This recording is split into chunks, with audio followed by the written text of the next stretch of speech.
Alors bonjour à tous. Aujourd'hui, nous continuons notre lecture du catéchisme de l'Église catholique au travers du compendium et nous en sommes rendus à la question numéro 358 qui est: quel est le fondement de la dignité de l'homme? Donc, je rappelle que nous sommes toujours dans la partie du catéchisme qui concerne la dignité de la personne humaine. Alors une première réponse brève. La dignité de la personne humaine s'enracine dans sa création, à l'image et à la ressemblance de Dieu.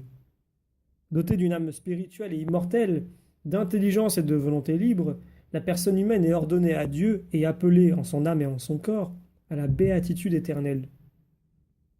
Alors, pour étayer ces propos, prenons les paragraphes 1699 à 1709 du catéchisme de l'Église, qui nous disent ceci. La vie dans l'Esprit Saint accomplit la vocation de l'homme. Elle est faite de charité divine et de solidarité humaine. Elle est gracieusement accordée comme un salut. Donc la dignité de la personne humaine s'enracine dans sa création à l'image et à la ressemblance de Dieu. Elle s'accomplit dans sa vocation à la béatitude divine, et il appartient à l'être humain de se porter librement à cet achèvement. Par ses actes délibérés, la personne humaine se conforme ou non au bien promis par Dieu et attesté par la conscience morale. Les êtres humains s'édifient eux-mêmes et grandissent de l'intérieur. Ils font de toute leur vie sensible et spirituelle un matériau de leur croissance. Avec l'aide de la grâce, ils grandissent dans la vertu, évitent le péché et, s'ils sont commis, s'en remettent, comme l'enfant prodigue, à la miséricorde de notre Père des cieux. Ils accèdent ainsi à la perfection de la charité. Le Christ, dans la révélation du mystère du Père et de son amour, manifeste pleinement l'homme à lui-même et lui découvre la sublimité de sa vocation. C'est dans le Christ, image du Dieu visible, que l'homme a été créé, à l'image et à la ressemblance du Créateur.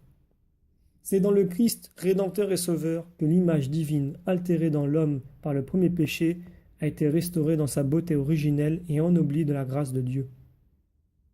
L'image divine est présente en chaque homme. Elle resplendit dans la communion des personnes, à la ressemblance de l'unité des personnes divines entre elles. Dotée d'une âme spirituelle et immortelle, la personne humaine est la seule créature sur la terre que Dieu a voulu pour elle-même. Dès sa conception, elle est destinée à la béatitude éternelle. La personne humaine participe à la lumière et à la force de l'Esprit divin.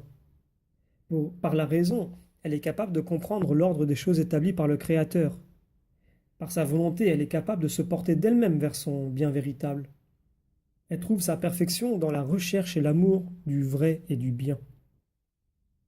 En vertu de son âme et de ses puissances spirituelles d'intelligence et de volonté, l'homme est doté de liberté, signe privilégié de l'image divine. Par sa raison, l'homme connaît la voie de Dieu qui le presse d'accomplir le bien et d'éviter le mal. Chacun est tenu de suivre cette loi qui résonne dans la conscience et qui s'accomplit dans l'amour de Dieu et du prochain. L'exercice de la vie morale atteste la dignité de la personne. Séduit par le malin dès le début de l'histoire, l'homme a abusé de sa liberté. Il a succombé à la tentation et commis le mal. Il conserve le désir du bien, mais sa nature porte la blessure du péché originel. Il est devenu enclin au mal et sujet à l'erreur. C'est en lui-même que l'homme est divisé. Voici que toute la vie des hommes, individuelle et collective, se manifeste comme une lutte combien dramatique entre le bien et le mal, entre la lumière et les ténèbres. Par sa passion, le Christ nous a délivrés de Satan et du péché. Il nous a mérité la vie nouvelle dans l'Esprit Saint. Sa grâce restaure ce que le péché avait détérioré en nous. Celui qui croit au Christ devient fils de Dieu.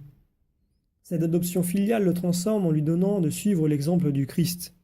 Elle le rend capable d'agir droitement et de pratiquer le bien. Dans l'union avec son Sauveur, le disciple atteint la perfection de la charité, la sainteté.